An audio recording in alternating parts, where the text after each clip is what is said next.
kind of what we call a piggy heat week.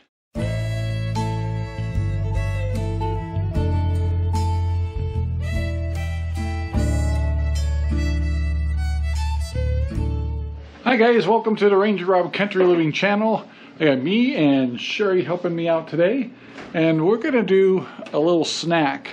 They're called shotgun shells, which are featured on the Meat Church channel, and it consists of manicotti shells, and they look delicious. And so the base meat that we're going to use is a sweet Italian sausage, which you can get from Central Oregon grown, and then also we're using our hamburger from, oh no, it's ground chuck. So anyway, so it's a 50-50 mix. We're going to be stuffing the manicotti shells. In the mix itself here, we're going to put cheese, and we thought we'd put a little bit of a kick to it, and we thought we'd put some jalapenos in it, which I had, or we might just mix it with diced green chilies. And the other thing will be mixed in it also is cheese. And what we're going to do is make the mix with the hamburger, cheese, jalapenos, and then we're going to stuff the manicotti shells, and then we're going to wrap it with bacon. So I actually bought some bacon, which is unusual, but most of my bacon is standard cut, and I wanted some thin cut bacon, so I had to actually buy it. So anyway, but our bacon should be fine. Standard cut's not that thick. But anyway, we're going to try this Jimmy Dean. And we're going to go with a triple cheddar blend cheese. Anyway, we're going to put those together. Then we're going to start stuffing shells. What's really important is you don't cook the noodles or the manicotti ahead of time. You keep them hard.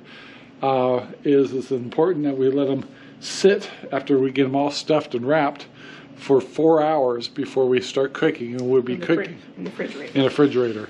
And that helps make sure that the manicotti shells are nice and soft when you cook it. We'll be cooking at 300 degrees about an hour. And we're going to try, we may be trying some new barbecue sauce we got from South Carolina. And actually we did a little taste test, and it tasted really good. The other thing we might do is add a little bit of this new Worcestershire right here. It's a Worcestershire sauce, but it's got some heat to it, whatever. Anyway, we're gonna add that. We'll be painting that on at the end. Make our shotgun shells barbecue glazed, and after that, you should be ready to eat. Well, first of all, we break up the sausage and the hamburger, and then we start adding cheese, and I also cut up some jalapenos to go inside the mix. Sherry at this time also put the chilies in, and also we're getting ready to blend it all together.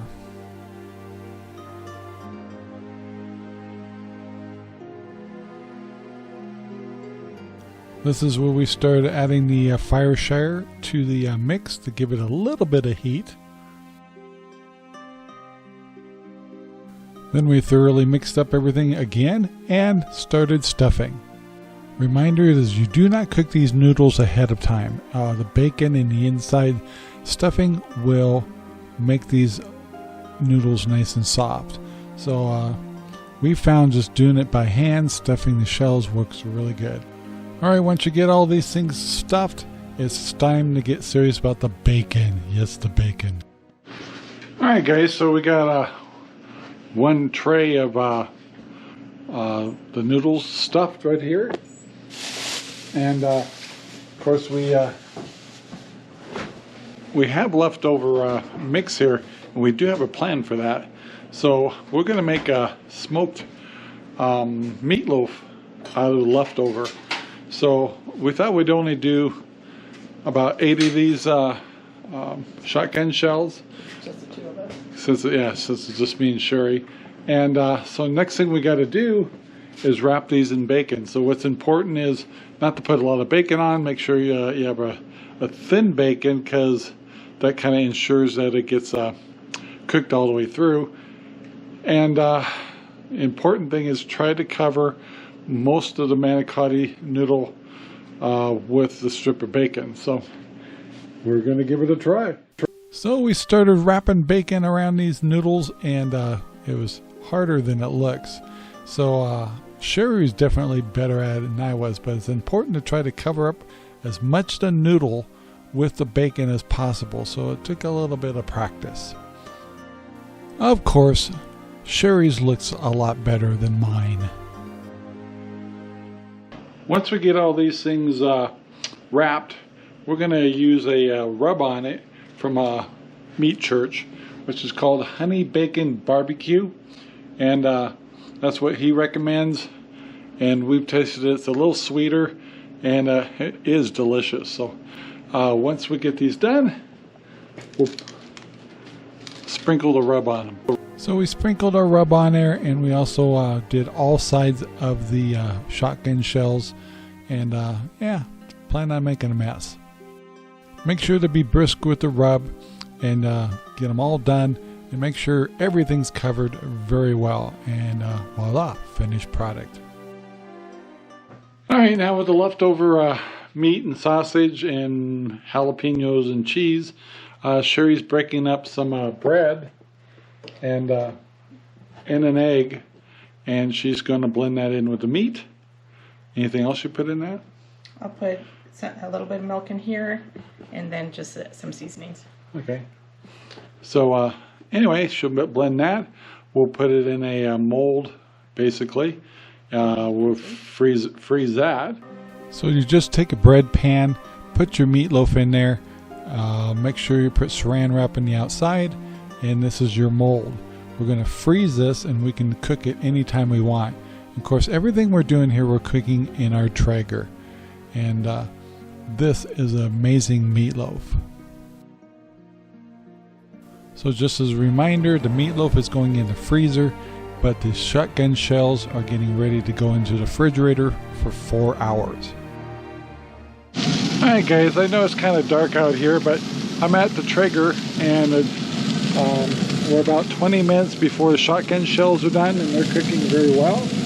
And also doing some asparagus, and they're done with duck fat, butter, bacon bits, and it'll taste delicious. So we'll come back out here in about 20 minutes, and then I'm going to put barbecue sauce on top of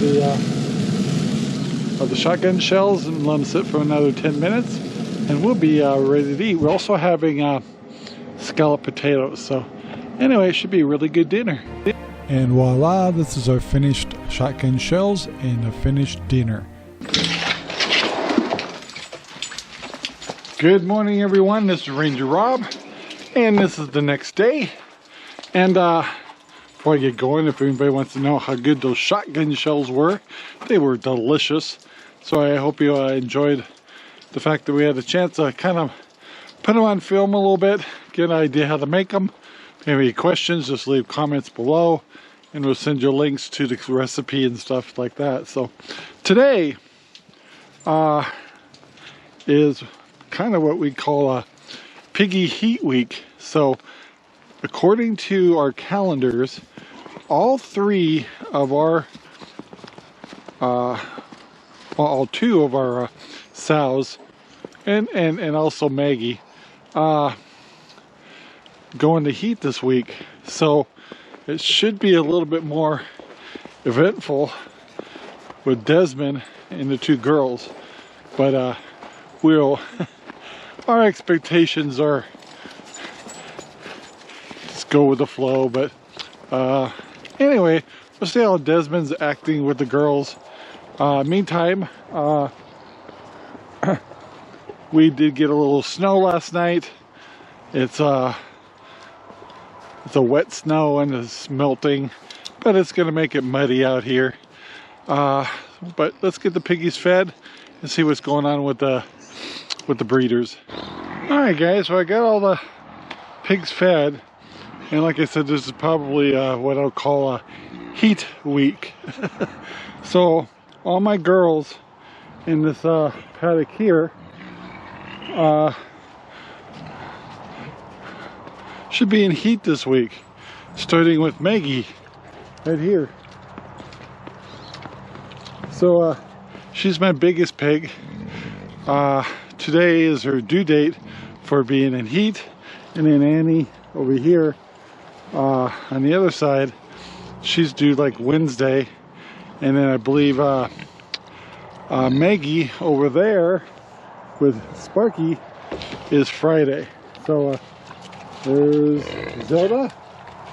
She can't really tell if she's swollen up or anything, but a little bit. So she actually might be in heat starting today, or well, it'll be this week, but I can't say his exact science. But anyway, so we'll keep an eye on Desmond, see if he definitely starts going insane. But what will happen is if they're in heat, that means when they're ready, the girls will actually stand or hold still and allow Desmond to do his job. Anyway, I don't know if we'll catch that in action, but that's the goal. And if he's not successful, or does nothing, or we got our dates wrong, it could be another 21 days after that. So anyway, we'll keep an eye out. The weather isn't very good to get the filming done and stuff, but we'll see what happens. But it's his first week to prove himself as a boar, and he'll do all right. Meanwhile, I'll go check in the chickens, get them fed and watered, and hate this weather, but it's kind of looking like we're kind of snowing at night, then it gets past freezing temperatures during the day, melts off, turns this place into a mud hole, and the cycle continues for a couple of days. So anyway, let's move on. Alright, got the chickens all fed. I've got 2 eggs.